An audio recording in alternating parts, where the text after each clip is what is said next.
So this one has Nazi zombies in it.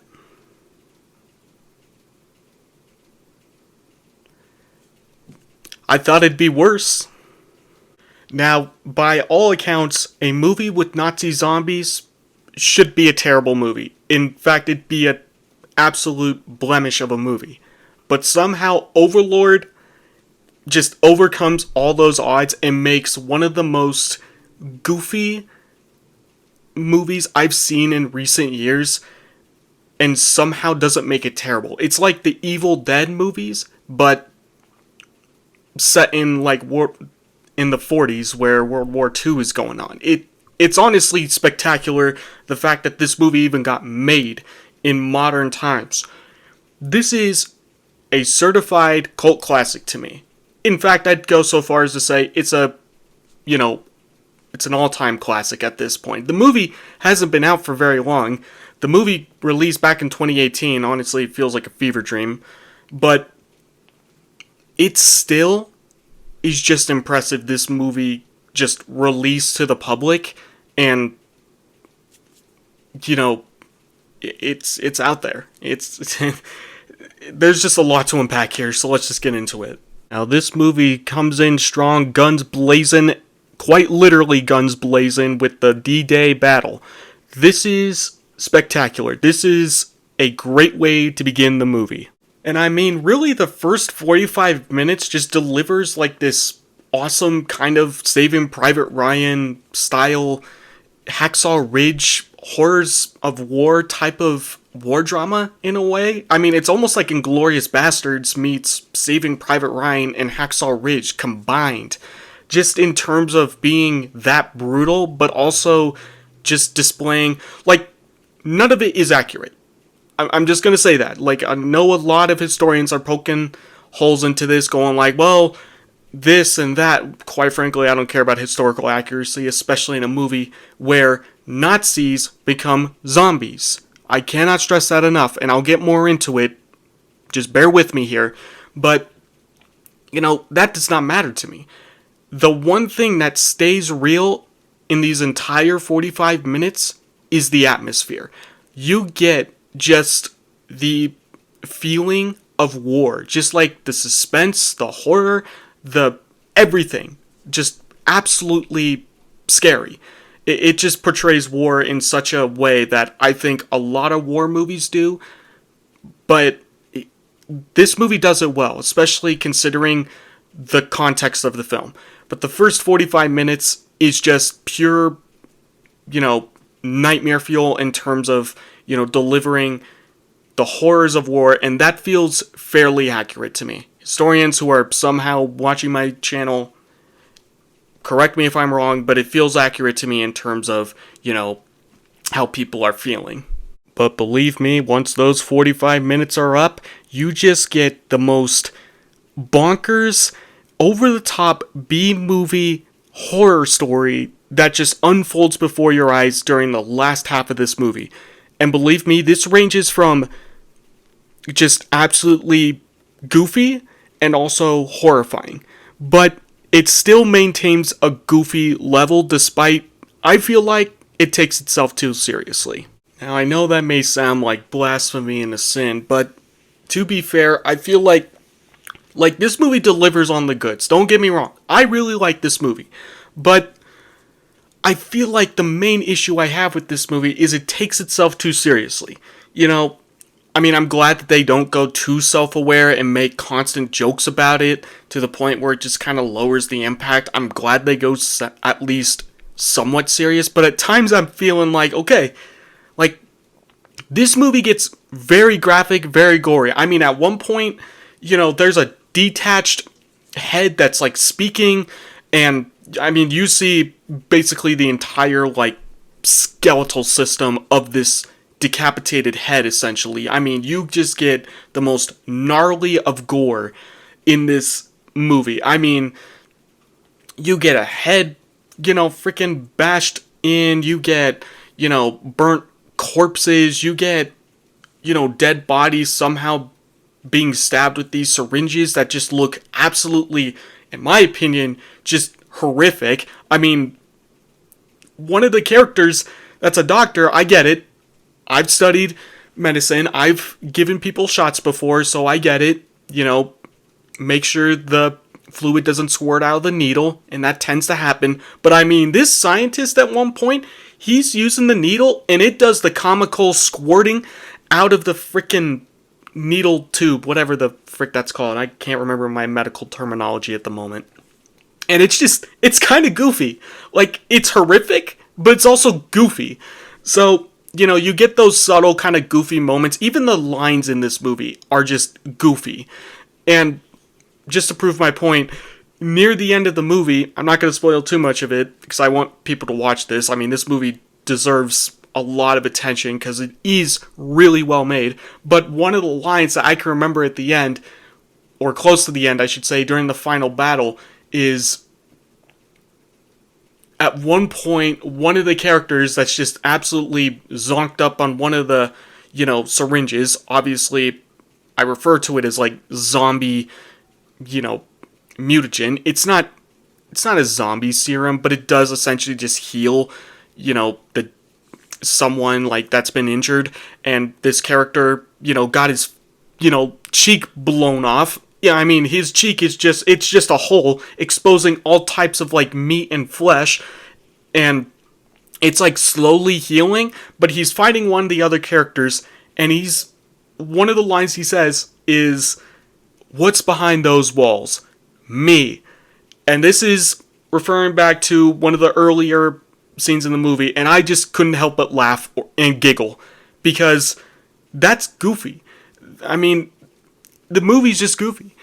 I mean, there's just so many lines in this that are just funny and silly, and it works for this movie, but they're delivering it in such a serious tone that I'm kind of just like, let's have fun with this. Like, why are we trying to be serious? This is a movie where we're bringing bodies back from the dead, people's heads being blown up and then bringing them back to life, a la, Pet Cemetery style, where they just come back from the dead and, letting them roam free.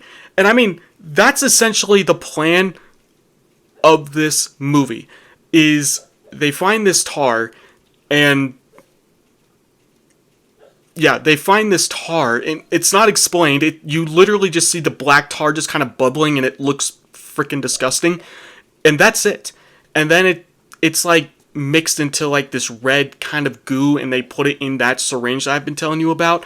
And once you stab someone with it, they have healing abilities, they come back to life.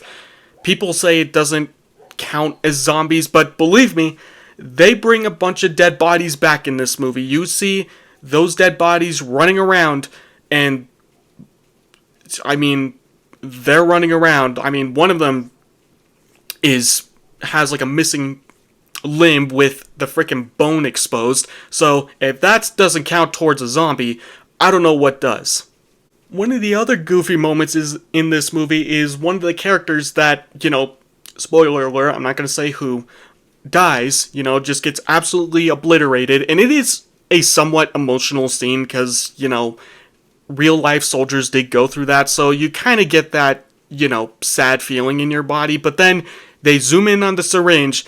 He grabs a syringe, stabs him with it, and you think, okay, nothing's gonna happen. Shocker, he jolts back to life, and goes like, I'm thirsty, chugs water, crushes. There is CGI done in this movie, and this is one of the glaring CGI things that I'm just like, oh man, they could have just made this look like plastic. But when he crushes this, canister, it kind of looks fake, but it doesn't, but you get the message. So anyway, he crushes the bottle and, starts going, I mean, his veins are popping out, it's kind of gross, and at one point he's just like, my head hurts. He grabs this post and bashes his head on it, I think a couple of times, and I swear, it is both so comical and so gruesome that I couldn't help but laugh, because I was just like, I mean, his head hurts, and bashes his head against the pole, and I couldn't help but giggle. That was disgusting. And then, at one point he throws his head back. His head just completely just stretches instead of like snapping off his body, just completely detaching. He throws his head back. It like bends, and his his collarbone is just sticking out, and his head's just like he's just like just groaning as his head is just almost completely detached. Then he throws it back, and you hear the bone snap and everything. He throws it back, slingshots it back into position, sort of, and he's like in this weird, it's clear that he just jacked up his neck, and, it continues on for a few minutes. He's throwing people. He's all scary. He's shrieking. He gets shot, and then, one of the characters just bashes his head in, and it's so over the top, it's so gruesome, it's so violent, and they show the head, and they show the bashed up head, but during that entire sequence, there were so many moments where I was just like, on the edge of I went through all stages of emotion. I was shocked, but then I was also just like amused, and then I just kind of like laughed because of how over the top it was. It was kind of awesome. It was really awesome, and we're not going to see that in a movie again. I mean, you just have to see it to believe it. But anyway, near the end of the movie, it kind of just turns into your not stereotypical, Jesus. Just like your typical action movie. You see the wire stunts, there's people throwing each other on walls, on bricks and everything, and it's just pure pandemonium near the end. And I mean, again, it gets cheesy fun here where, one of the characters is, stabbed on a meat hook, kind of like Texas Chainsaw Massacre style, just like just hung up on a meat hook, and just hangs there, just dangles there, and the other characters, they're throwing each other around. At one point, they're trying to drown another. One's trying to drown, and one guy stabs a freaking pole against his chest, and it's all just like, I want to say it's just goofy, gory fun. It's that, but it's also just kind of, it's really gory, it's really violent, but that's where my main criticism comes in, is that maybe it was too gory for me. Maybe I was just kind of like, this is fun, I'm having fun with this movie, but it takes itself too seriously, where I'm just like, you guys could be a little bit self-aware with this, but I'm glad they aren't. I just feel like for some weird reason they take themselves too seriously, where they treat it like, oh, what if this actually happened? It's like, I hope it didn't happen in World War II, unless the government's freaking hiding secrets from us, and this truly did happen. But anyway, the movie's just off the freaking rails in terms of just being the most nonsensical. Well, it's not really nonsensical, but you get the point. It's just totally zany and just funny. And there's a couple of sweet moments in here and there, One of the characters, and this other gal, I believe the main character's name is Boyce. He has like a sweet relationship, not really relationship, but kind of like connection with one of the French gals that's like helping them. Chloe, I believe her name is. Yeah, it's Chloe. And, they have a sweet relationship. And on top of that, what's the other character's name? Tibbet. He has a sweet relationship with Chloe's kid, and it's just this little boy. He does a phenomenal job just being this. And I mean, at one point he's running in the middle of this like fire battle, just soldiers casually shooting each other, and he's just like standing in the middle of all of it, just like staring, going like, oh, what do I do? I get it, he's a kid, but it's like, kid, there's freaking guns going off. Go to the freaking side. Go inside a building. Do something. Don't stand in the middle of the road like, oh, what do I do? There's bullets flying all over the place. I don't know. It's kind of funny, but at the same time, it's also just kind of like, what are we doing? But that's not really a criticism. It's just kind of something funny that I picked up on. What else about this? This movie is like a complete fever dream. I cannot believe this movie actually exists. And, you know, essentially they're using this serum to create their, Hitler's 1,000-year Reich, and, that's their intended purpose, to literally use it for an invincible army. It's kind of scary, but it's also kind of funny, because it's just like, oh my god, like, we're just gonna have undead soldiers. But then again, it's kind of funny how one of the villains, Waffner, one of the main villains in this, who gets his freaking cheek just absolutely, blown off. He's monologuing and all that, and it's funny that he says that they're invincible, but really, the only way you can kill these things is by quite literally blowing them up or just bashing their heads in, and then they're dead. Like, seriously, like, they may take a shot pretty well, but once you bash their brains in or blow them up, they're gone. They're not gonna, rebuild itself. That would be pretty gnarly if they did. That would be pretty cool if they did. I'm not gonna lie. If one of the zombies blew up and then they just kind of like atom by atom, tissue by tissue, just cell by cell, just rebuild itself, that would be kind of cool and kind of gnarly. But they don't go that route, unfortunately.